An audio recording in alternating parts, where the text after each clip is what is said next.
Hello again, everybody, and welcome in to the Take the North podcast, along with Dan Wiederer of The Athletic. I am Mark Grote of the Rahimi Harrison Grote Show on 104.3 The Score. Dan, you ready to do a stadium episode? Dun, dun, dun, dun. Wait a minute. I thought this was the episode about the Glenview Patriots 8-7 comeback win over Highland Park on Tuesday or Monday. I guess it was Monday night. Don't put the dessert before the meal, Dan. That is absolutely the cupcake that will occur at the end of the podcast today. Okay, let me just swap out my notes and put those over here. I'll grab the stadium notes for now. I guess I guess we can start with the stadium. I guess that something happened there this weekend. I gotta really quick though. I gotta say, like, for people to look forward to. Dan sent me the videos. Pretty good. A young Wiederer looking pretty good at the plate is all I'll say. Well, you didn't get those videos, but I'll go through it here. But we'll get to it at the end. I will just say I'm a pretty good storyteller, so I'm very interested in not embellishing, but injecting the maximum amount of theater into the recap of this game at the end. So get ready. I love it. All right, let's get serious here. And let's talk about the Bears stadium and what is going to happen. And are they going to go to Indiana? Is it going to be Arlington Heights? Is there still some Hail Mary for the city of Chicago? Is it Soldier Field, Dan? It's like a left tackle competition. It could be anybody, right? There is so much here, Grote, and I guess at the outset, just in the interest of full honesty, I am still trying to unpack the layers of this thing, as you are, as many of us are that aren't full-time political entangled, trying to entangle the knots that are within this story. I admittedly have more questions than answers at this point, more confusion probably than clarity. What I do know above all else is that I don't know that I trust anybody involved in this entire situation. The Bears, state lawmakers, whatever. Is there anybody in this saga, which is filled with characters, that you look at and say, they've got their S together and they're going to get this figured out? No. And just when I think one side does have their shit together, it comes against me. It's egg in my face, because for instance, when the Bears bought the property in India, or not bought the property, agreed to the deal in Indiana, had Indiana on their side. I thought it was a great move by the Chicago Bears. I mean, there could not have been better leverage at all. But since then, it's like they haven't really it seems like the Bears haven't taken Indiana seriously. It's their move and they're not making it, and it doesn't feel like the follow-through is really there. So I kind of got off the wagon on that, and I've kind of been hot and cold with the state of Illinois. Some of it necessary madness. I get it. Like you do have to do, that's why they exist, to do their due diligence, in theory, to protect people, but they've dragged their feet so much on all of this as well. So yeah, no, I am with you on that. It's confusing. It's hard to figure out what side to be on and figure out who's right, who's wrong, and who is just in all of this. Before you get to your 145-page bullet points of everything that's happened in this crazy saga, I mean, it is mind-blowing to kind of figure out the complexity of this whole saga and figure out where it's headed next. But what is more than apparent is that the Bears are not a priority for the state. And that's what sets the stage for everything that's gone. And by the way, I did stay up Sunday night. The House of Representatives in the Illinois state legislature adjourned at like 4:46 in the morning on Sunday. My wife got out of bed at like 5:02 and is like looking at me downstairs like, what are you doing? Like, have you really not come to bed yet? And I'm trying to explain, like, yeah, literally the state legislature is still in session and it's all just ending. And guess what the final resolution is? Nothing. There's no resolution. No resolution. And to your point about this not being a priority from the state of Illinois, Senator Bill Cunningham, who is the president pro temp of the Illinois Senate, was on my radio station, our radio station, if you will, 104.3 The Score. And he literally said, I have it written down on my legal pad right here, and I will catch everybody up on everything that has happened, the mammoth bullet points, as Dan alluded to. But he said, literally, this is not the top issue we hear from our constituents. They are worried about their own property taxes. They are worried about state Medicaid crisis due to cuts, gas prices. He said goes on to say that the Bears Stadium is a secondary issue. He literally said we have bigger fish to fry. Kind of hard to push back on those other items. I assume he's being genuine in it all, but I guess I understand the order of operations and things that might be more important than a stadium, but who knows? Right, and we'll kind of get to that later in a minute. You've got I think a pretty good summary set of things that happened, right? Just enough to bring our audience up to speed with what exactly went down here. Exactly right. This will be quick. Just we want everybody to be able to play along with us. And I know we probably have new listeners and new viewers who are like, "What the hell is going on with this stadium thing that I've been hearing about?" And it's getting close, so people are probably just now locking in. The Illinois General Assembly adjourned its spring session without passing a stadium financing bill. The mega projects bill, the pilot program died. The payment in lieu of taxes, long-term tax certainty.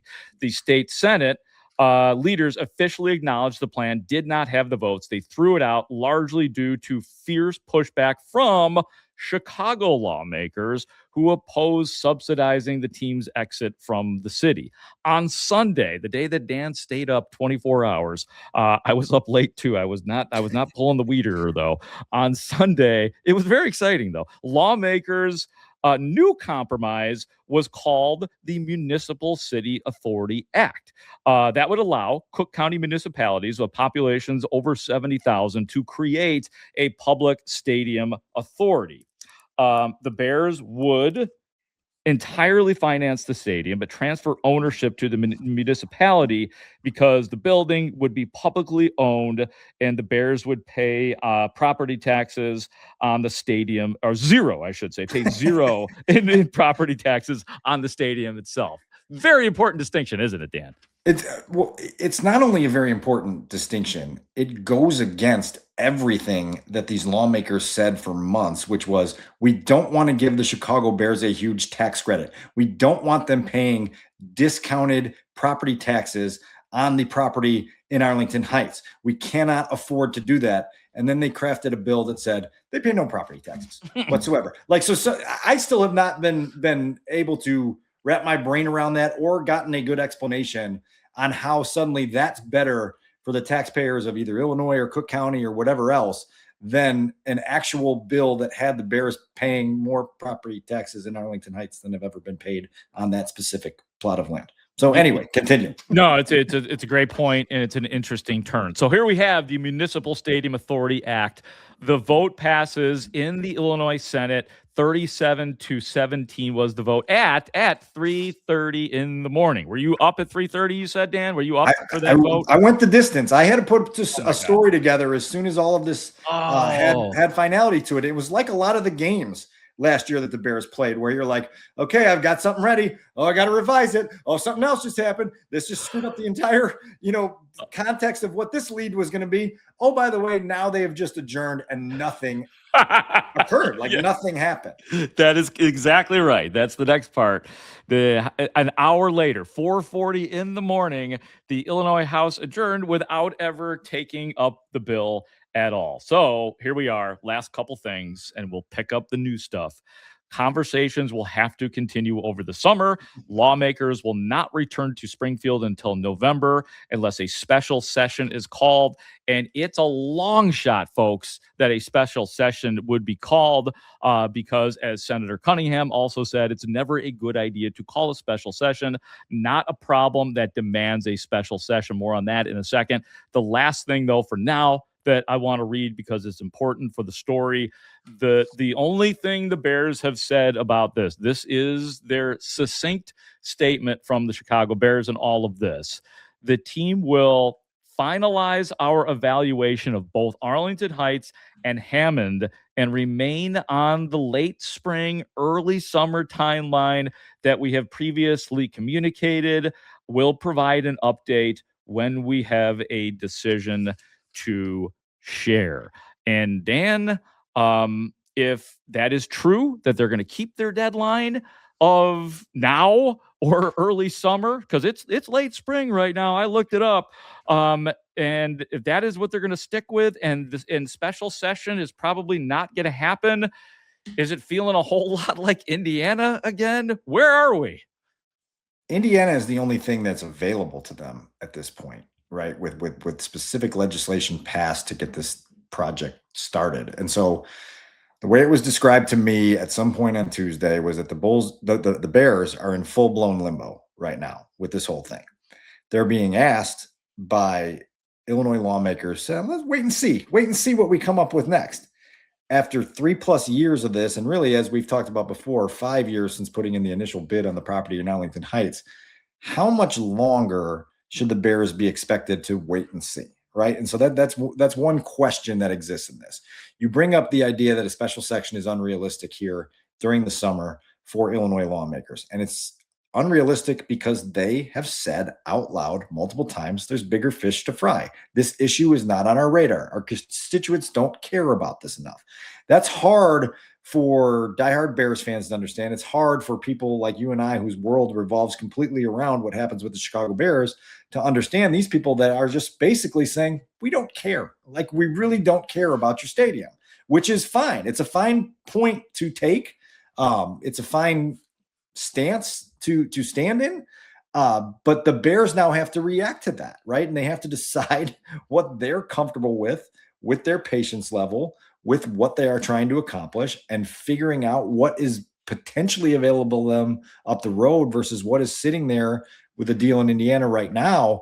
I just like the reason that the Bears went to Hammond in the first place is because state lawmakers continually told them, you're not a priority for us, right? And so that they went there partially as a leverage play and partially to have a plan B in case they are never a priority for state lawmakers, which is distinctly possible now, right? And so I guess, where is your brain at with if you are sitting in the chair of Kevin Warren or George McCaskey or anybody else up at House Hall, where is your patience level? Well, and that's my problem right now with the Bears side. Like I said, home run to get Indiana on your side. Now, as you laid out very well, they have been, the state of Illinois, for as long as this has been going on, has for right or wrong, has been telling the Bears, you are not a priority, right? That literally saying that. I just read what Senator Bill Cunningham was saying, that his constituents are saying that they want other priorities. Then why don't we hear more about the Bears getting that site ready and being seemingly all in on Indiana? Why not follow through on what George McCaskey said at the owners' meetings, that it's all good, that he feels like they would be very comfortable going to Indiana, that the fans would be very good in Indiana, that there is a connection to Indiana as it pertains to the Bears, but they don't. This is my problem.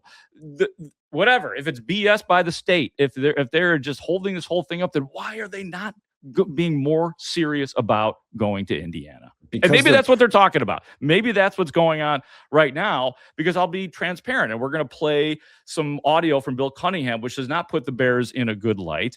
I did reach out to the Bears and have yet to, on this day that we're recording this, and it should be out as well, did not hear back from the Bears. And that's not a slam on the Bears. They have been very good at getting back to me throughout this whole process. But I just want to be transparent about that we don't have their side of it except for the statement right here. To your question, why have they not just declared a departure for Indiana immediately? Clearly, their preference is to have a stadium in Arlington Heights. It's why they initially bought the property there and they put the bid on in 2021. I keep going back to that because they had 12 years left on their lease at Soldier Field. Mistake number one, as we've documented many times on this podcast, was buying that property without any sort of understanding of the minefield that you were going to have to walk through to get something built there, right? Like, and so now you've sat on this for nearly 3 years now since you closed on the property. You've done all this work to get rid of the racetrack that used to sit there, to get it pad ready to build a stadium. You don't do that unless that's your number one choice. But in order for that number one choice to come to life, you need some help. from state lawmakers to make this whole thing possible. They're getting very little to none. What's sort of odd about this whole thing is obviously the House passed a bill this spring, the mega projects bill, that got it through to the Senate that would have allowed the Bears to proceed with the stadium project in Arlington Heights that they so desire. Then on Monday morning, in the wee hours of the morning, the Senate passed a totally different bill, the Municipal Stadium Authority Act, that would have allowed the Bears to potentially build their stadium. So you have two branches of the Illinois legislation doing things that seemingly indicate an interest in getting the Bears across this finish line, but nobody is working together. And Grote, I think probably from afar, the most frustrating thing to look at is you've got nobody working together. The governor and the mayor are on different pages. The House and the Senate are on different pages. The Bears and Springfield are on different pages. Nobody is on the same page. And so instead of having a bunch of people pushing in the same direction, you've just got this massive tug of war going on where nobody gets anywhere. And then everybody else is just like, oh, we'll figure it out later. Trust us. We'll figure it out later. And then ultimately the Bears have to now, I don't know if you've checked your calendar yet, but we are in late spring and early summer is in like 2 weeks, right? Like, so that timeline that the Bears have talked about is still there, you know? And so if they truly want to be in Arlington Heights, they're going to have to change the plans and say, we're willing to wait another, when does the legislature go back into session? Late October? I think November. Yeah, I believe so. Yeah. And so you're talking about deep into the regular season, right? Like, yeah. But they'd have to wait for the next set of legitimate action from lawmakers to get them pushed in the direction they need to go in Arlington Heights. Yeah. I just don't know if anybody has the bandwidth or the stomach to wait until November. If the Bears are sure, and the Illinois, if they get an assurance that, yeah, if you just wait till then, we could potentially get something done. I just want, for the Bears' sake, to that leverage to be and not sort of have holes poked in as it seems like is happening, right? Because of what you just said. Why would they want to go to Indiana? Their first, second, third, fourth, and fifth choices have to be Arlington Heights. But we'll wait and see what happens.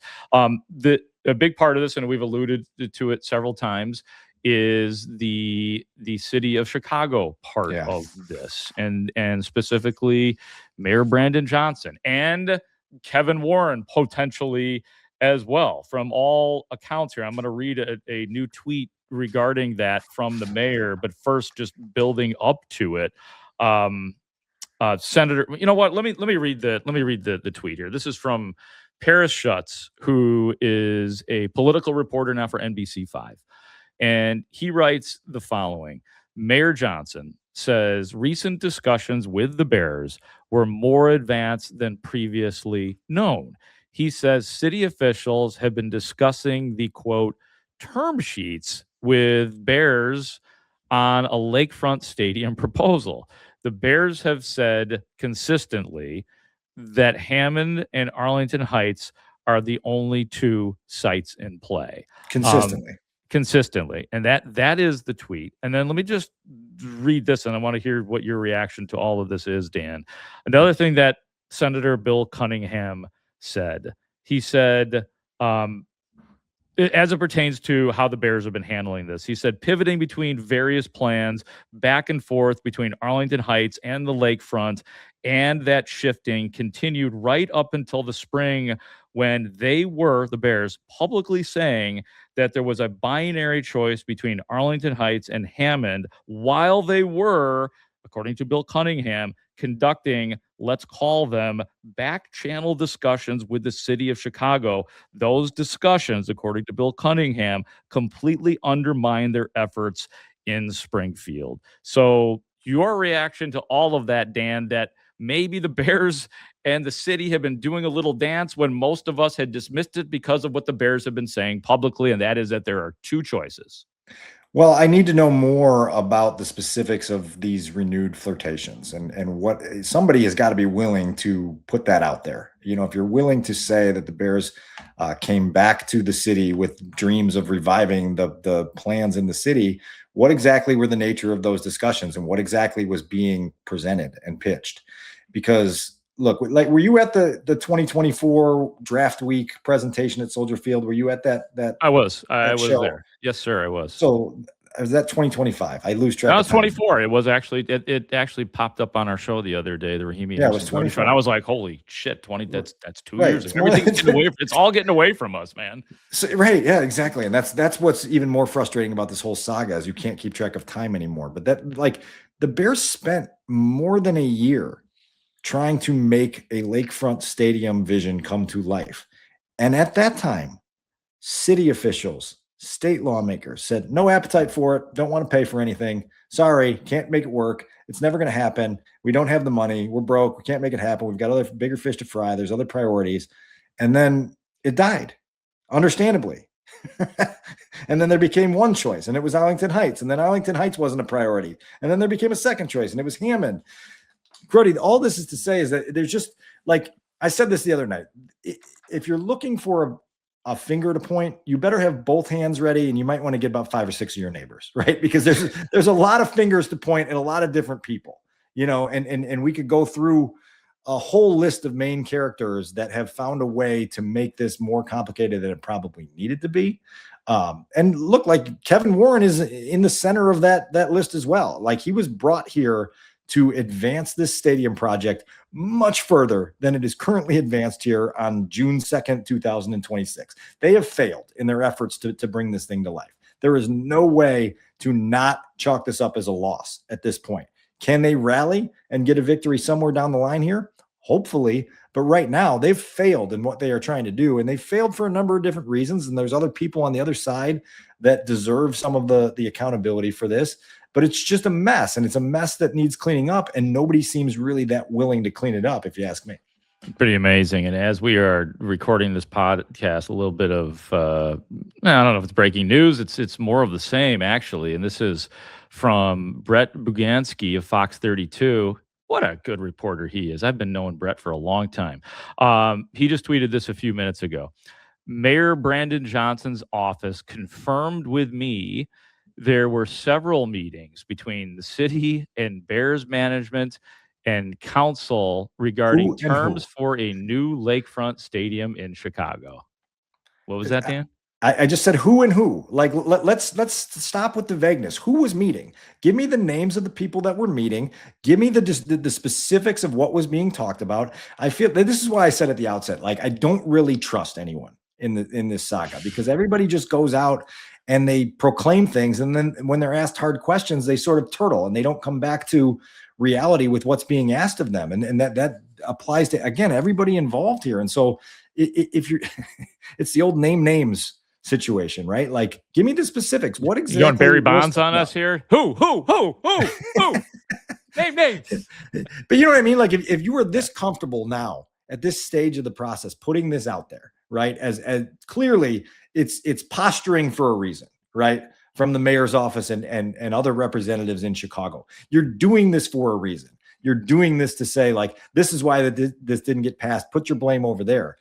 But I need more specifics. Like, what exactly is happening? And what, like Brandon Johnson now for the last month plus has been talking about the idea of reviving the Chicago project. The governor has pushed back on that and said, you've got no plan. You've got no vision. You've presented nothing specific that is going to bring that to life. So provide specifics, please. And like, so all this vague stuff, it doesn't do a lot for me because it's not getting to the meat of the issue, which is where do you go from here? And again, like this whole, I think you and I both agree that this is a what now, what's next situation for the Bears and really for state lawmakers as well. Because if you don't have the appetite to do, there's bigger fish to fry. Now, all of a sudden you're going to make this a priority after you've spent the last 3 years saying it's not a priority. Now it's a priority.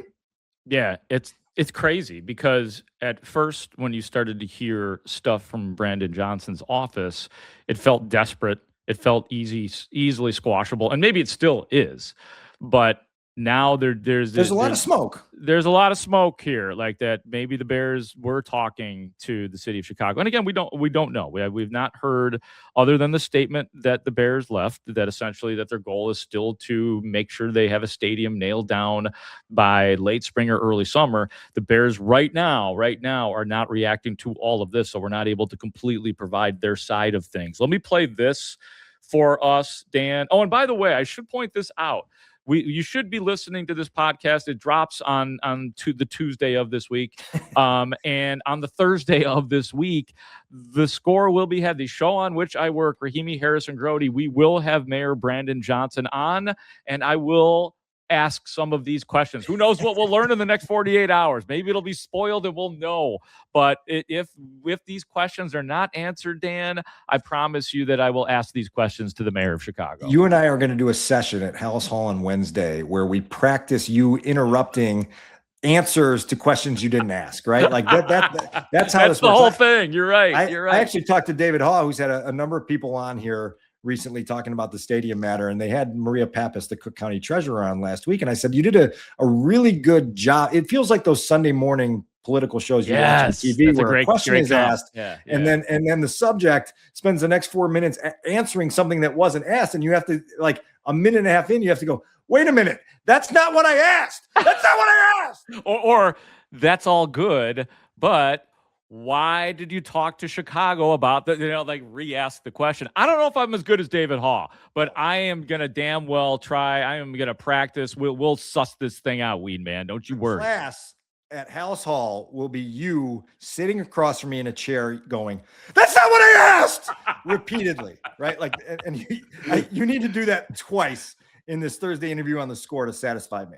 Okay. All right. No, that sounds like an absolute plan. You know that I take every dare when it's 4 hours of live radio. We've always got an opening for such things. But why don't we listen to NBC5's Paris Schutz, whom we referenced earlier, on the topic of the city of Chicago and the Bears. And this was on the show which Dan just referred to, Mully and Haugh. The Chicago politicians involved in this, the legislators, seem to...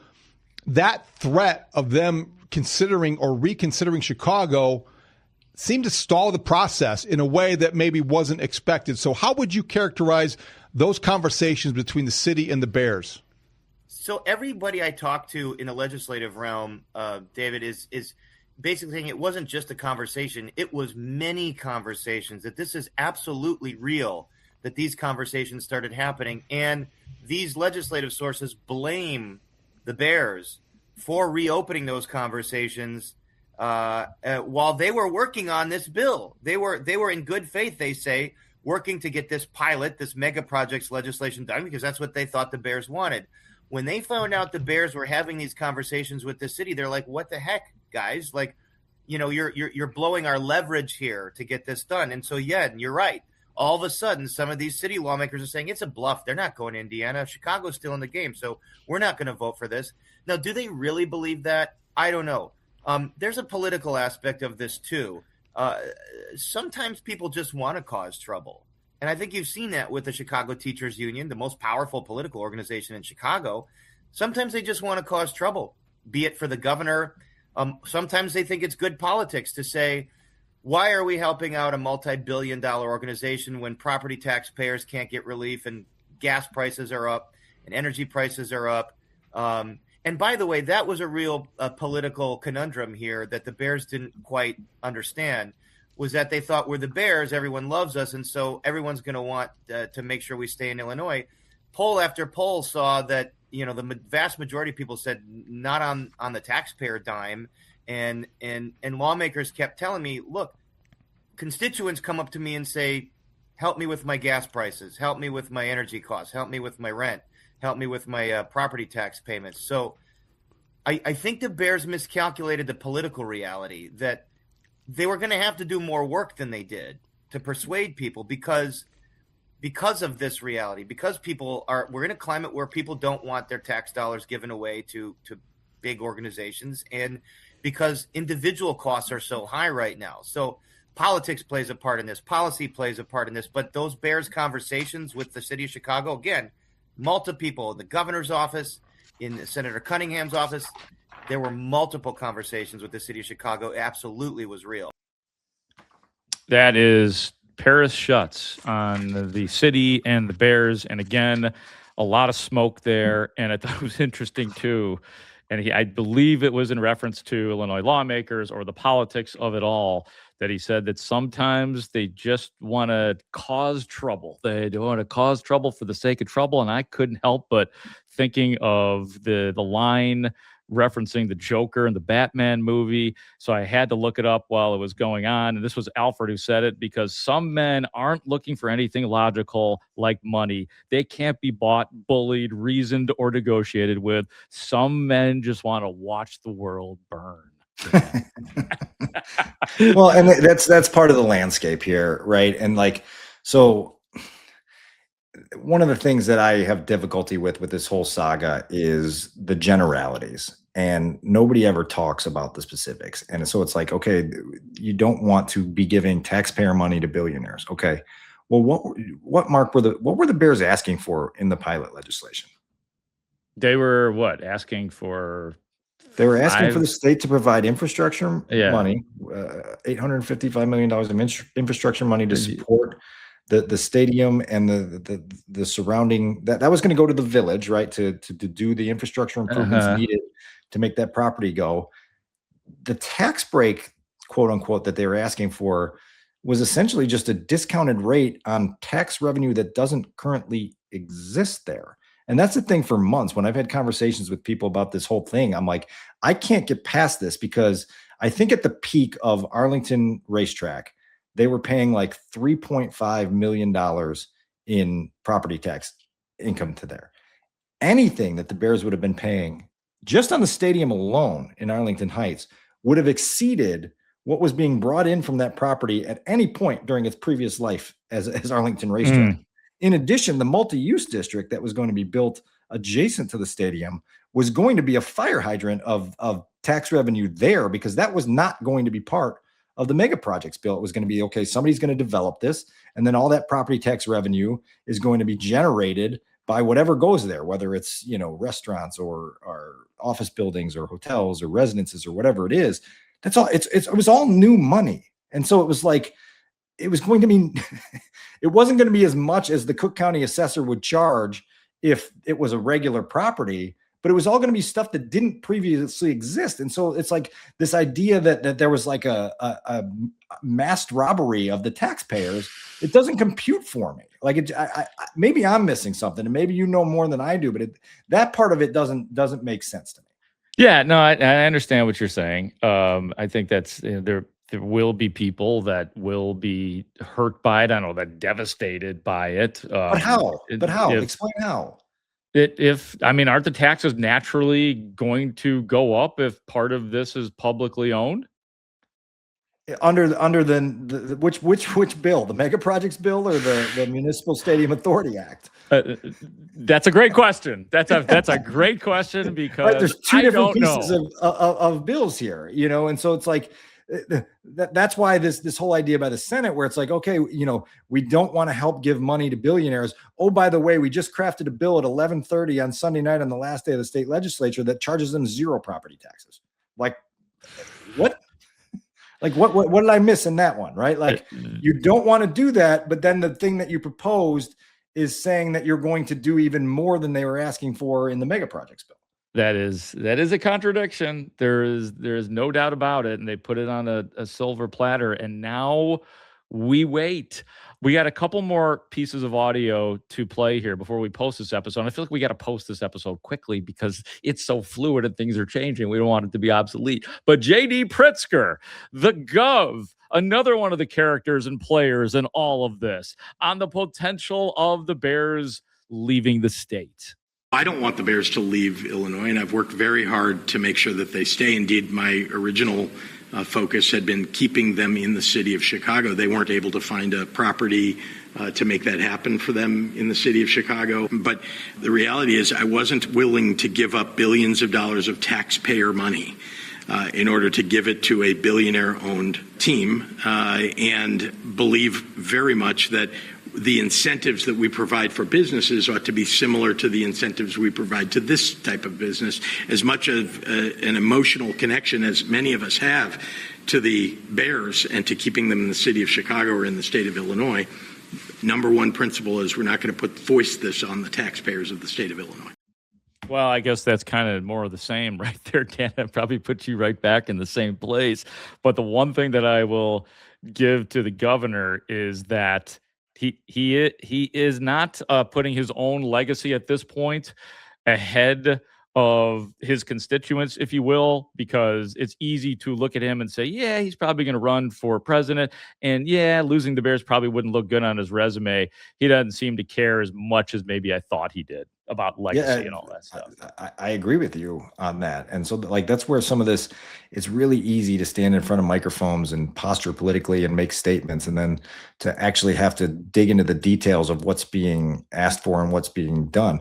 The Bears are in a conundrum here. They really are. And they've botched this from the bid on the property to the handling of the last couple years here. And they just haven't really found a smooth path to get themselves where they ultimately want to go. But I would ask you this: do you sense any sincere intentions by anyone in Springfield to actually get this done in any way, shape, or form? To have it done in Illinois, obviously. Right. Like, do you sense that anyone is sincere about trying to get this done? There doesn't seem to be a champion for the Bears. No, there doesn't. Like, and just so, when you think that there is, no, the answer is no. If you're in their seat, this was the analogy I used with someone earlier in the week. It's like, you've got that one friend and you call and you say, hey, you want to do dinner on Friday? And it's like, no, I can't. I got some things with the family. You call the next week and you say, hey, you want to do dinner? Oh, sorry, something came up at work. They call, they cancel on you. And it's like the 9th or 10th time you're like, I think I'm just going to stop calling that guy to go to dinner, because what he's telling me is he doesn't want to go have dinner. Right. Like, yeah. And so like, I feel like that's where the Bears are at with Illinois, where it's like, okay, like, message received, you know what I mean? And maybe somewhere along the line, the tension gets so, really tight that people in Illinois say, no, we don't want you to leave. Please don't leave. I've always loved you. And who knows what happens at that hour, right? Like, and that brings us. But when is that hour, and how long are you willing to wait for that hour? Well, exactly. That's what I've been saying the whole time, or at least about the last month or so, about the Bears. Like, now's your chance, man. Play that card and make your life in Indiana if Illinois truly doesn't make a last second play. And I'm not even saying that Illinois would make a play. If the Bears say we're going to Indiana, the state of Illinois, it sounds like right now they'd be like, are you sure? I mean, I don't think that they would pull them back, but I know it would suck for a lot of people, just the idea of the Bears being in Indiana. But they should play the card, Dan. That's the way I look at it. Use it. Go for it. I have 2 questions for you. Number one, do you feel like most Bears fans will be able to stomach a move across state lines? I know initially the answer to that is almost certainly no. I feel like there's going to be an intense, immediate backlash if that happens. But will people come around to it quickly? I think eventually. I don't know, maybe not quickly, but once they realize that it's probably more user friendly than they understand, and if big part of it too is if the Bears are a winning organization and all of that, then people are not going to be able to resist the Bears. It's just the nature of it. And there are some people just on principle probably who are going to stay away from the Bears and not ever support them being Indiana, just on principle. There won't be enough of those people. And even the people that I think initially would hate it. And I am open to that, by the way. Like, if you're somebody who wants to leave the Bears because they're going to Indiana, I'm not going to try to talk you back into it. But what I do think would happen is that even if you stayed away for like a year or 8 games, probably eventually, once you got used to the concept and you read up on what exactly happened and you look at all the other teams that play in different states or outside of the city that is the main city, then I think that they would come around to it. So now I have a 3-part question for you to put on your list for Brandon Johnson to just ask this repeatedly. What are you saying is possible in Chicago? Where and how? Yeah, absolutely. What are you saying is possible in Chicago? Where and how? What 100%. Are you saying is possible in Chicago? Where? Do you think that's not what I asked, Mayor? Do you think he still has dreams of the 2024 program we watched at Soldier Field, at the lakefront, that he would want to take on that whole operation? How? Show me the funding for that. Show me how that doesn't put unfair burden on the taxpayers that we're so worried about.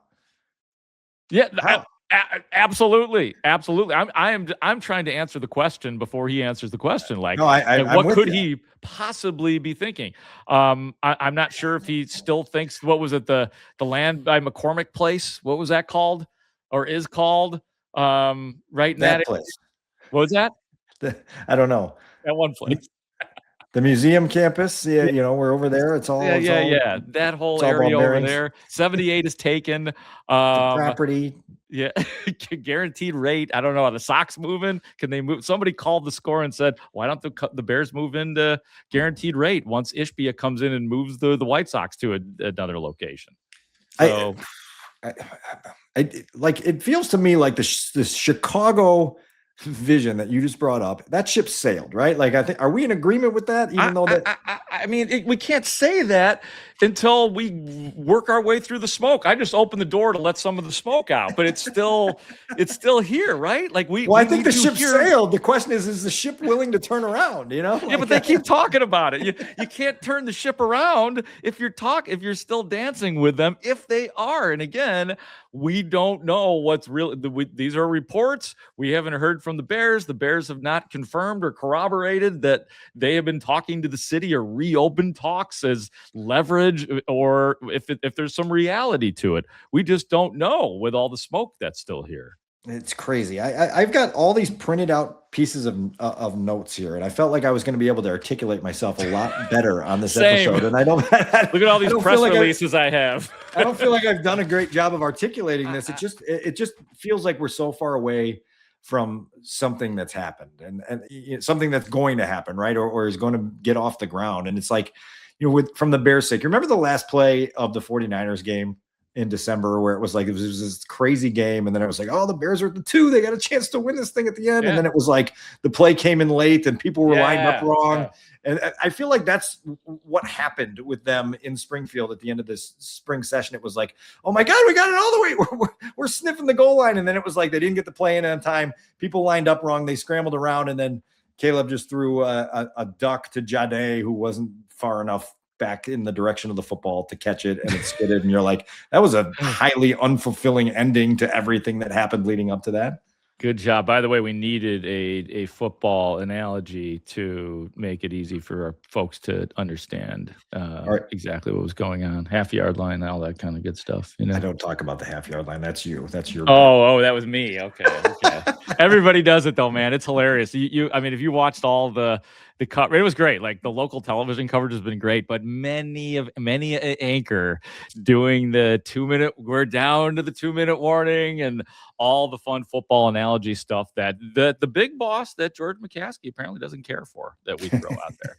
Yeah, I'm done with it myself. It feels like there's something new every week. There's some new analogy on this thing. I don't know where we're at right now. Are they even still playing football? It feels like it's a totally different sport. And isn't that the part about it too? Thank God for OTAs this week. So we hope that you've enjoyed. We apologize for this episode because it is very difficult to make this concise and easy and know all. Like, I don't have all the answers.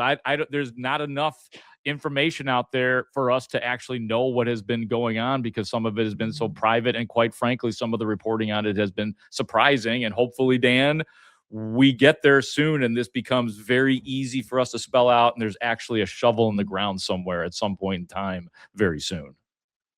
The comments on this episode are going to be priceless. Do you want my very amended Cliff Notes version of this baseball game from Monday night? Absolutely. We need it. We need a little fun. We need a little fun here on the Take the North podcast after that episode. Okay, so I want to give the full context so people know the scene on this whole thing. And I'll try to theatricize it as much as I can. But the Glenview Patriots, Highland Park, Monday Night Baseball, beautiful spring night. The Glenview Patriots aren't playing very well, not getting timely hitting, making some uncharacteristic errors in the field. Highland Park making every play that comes their way. You just feel like it's not your night, right? And this is why these types of nights are so special to me, because I love it when a group of kids, when it's not their night, can find a way to make it their night. So we go into the 7th inning, Grote, and it's 7-1. We're losing. Okay. That's a tall mountain to climb. Doesn't feel like anything's going your way. All the while, after Highland Park went up 6-1, and like the 4th, 5th, and 6th innings, they were like singing at our pitcher, and it was like some variation of "We wish you a Merry Christmas." Right? It was like, nah, and they just kept getting more intense with it. All right. Yeah. Okay. Teenage kids are going to be teenage kids, right? This is 13U baseball. Okay. I sort of feel like there is an obligation for an adult, whether it be a coach, an assistant coach, or an umpire, to be like, let's ratchet this down a little bit. But they didn't. So the singing kind of got a little bit up there. Okay. Okay. And this is like in an NBA game when they don't call any fouls for like the first, 9 minutes, and you're like, oh boy, this is going to start to get a little bit chippy, right? Like it just starts to get a little testy. You can put yourself in that. Would you be getting testy if you were getting sung at as a pitcher? 100%. Yes, I allow people to get in my head. Yes. So then our kids start to kind of, when we're batting, they start to get a little loud in return, and it's stuff that I would never condone, right? Like, it's like, this is dumb. This isn't what this is about. They're making goat noises now on pitches. And it's just, like, it's just starting to get to a place that it shouldn't get to if we were handling it correct. Well, anyway, the rally starts down 7-1, chip away, chip away, chip away. It's 7-3. All of a sudden my son's coming up to bat, and this is, actually, he would have made, he was a tying run. So 2 outs in the top of the 7th, and they bring in their closer right before he comes up to bat. And I'm like, okay, like I was standing down at that point down on the right field line. I just went closer to the backstop just to make eye contact. In my coaching days, I would have had a great little pep talk ready, right? Like, this is the fun stuff. This is why we do this. Get yourself in this mood, like, just get it ready. And this was cool for me because it was just a look. He looked through the backstop at me as he's timing up the pitcher to come in. And I just gave him like a, fist pump and a you got this kind of nod.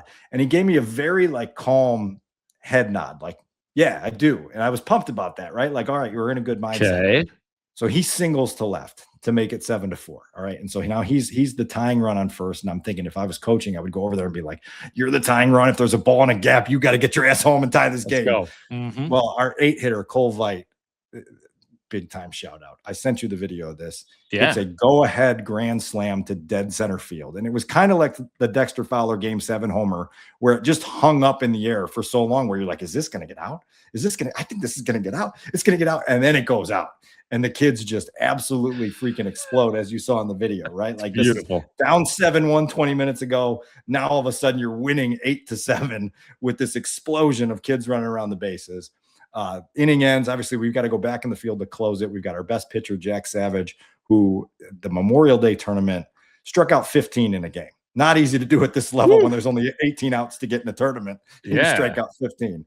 So he strikes out the side in the bottom of the 7th. And one more shout out here, since we've given Cole Veit, Jack Savage. Meg Shine runs the speaker for our team. And after the 3rd strike goes in on the 3rd out of the bottom of the 7th, and the umpire gives it she's ready to go with LL Cool J, Don't Call It a Comeback, blaring from the speaker behind the bus stop. And when I watched the clip this morning, it was like full head to toe goosebumps, because it was just like, man, like, that escalated quickly. And that was just the absolute mic drop. Strike 3, man. LL. That is beautiful. I'm actually, let's see if I can.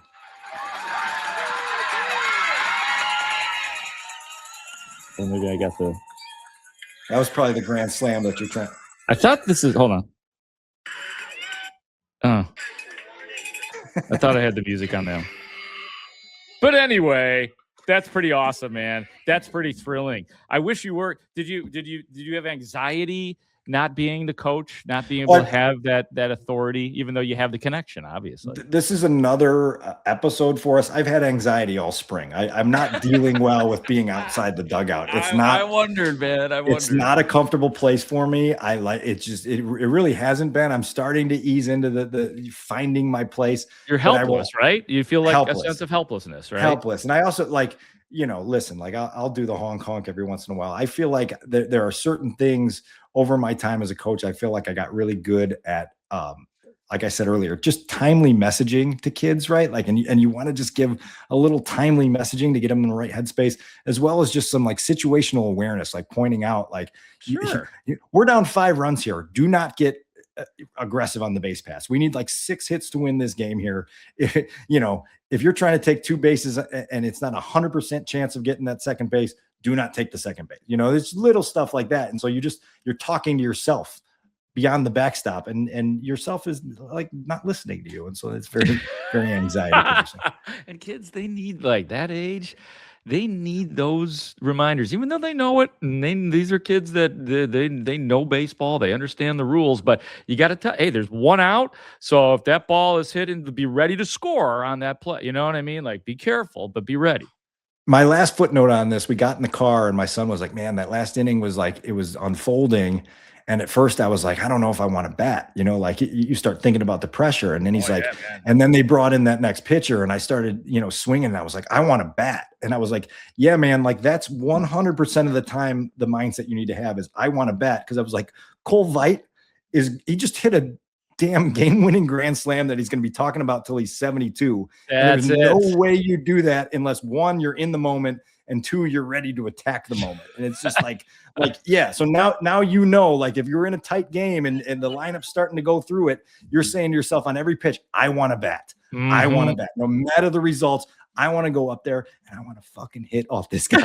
What a great message. That is absolutely true, because they have the benefit too. I certainly did not, of having everything videoed that I did. I'd love to go back and check out my form when I was young, right? I mean, I don't know. Do you have videos? You're a little younger than me, but not much. No, so you didn't have there's probably like 2 home videos somewhere that the grainy and right. No no highlights highlights on them. Now you come home and you just have a catalog of like, I can just pull up the highlight by play. It's great. It's so great. I'd love to look back at myself. I'm loving on myself a little bit too much here right now. I want to know what I looked like. Was I good? I thought I was. I want to know what you looked like and whether you were good also. I'll see what I can dig up. I've probably got some still shots. I certainly have the Lake Park High School baseball pictures, man, where I'm looking slim in my Lake Park uniform, brother. Did you play baseball in high school as well? I did. I played early in high school at Maine South, and then it ended before we got deeper in high school. Oh no, like I played for 2 years. Trust me. Like once the real curves and sliders start coming at you at a big high school, like at a big program, it's like I don't want to sit on benches. I am not worthy of varsity baseball. And April baseball in the Chicago area isn't that fun? I still feel the sting. I still feel the sting, man, from some of those days. That is going to do it for us here on this episode of the Take the North podcast. For that guy right there, baseball parent of the year. Now I can't say coach, baseball parent of the year. If he can keep himself together and let the coach, we will give him that honor and that distinction. He is Dan Wiederer of The Athletic. For our executive producer, Adam Studzinski, who has his own tales of athleticism, I'm just Mark Grote from 104.3 The Score, saying thank you so much for watching and listening to the Take the North podcast. Great talk. See you out there.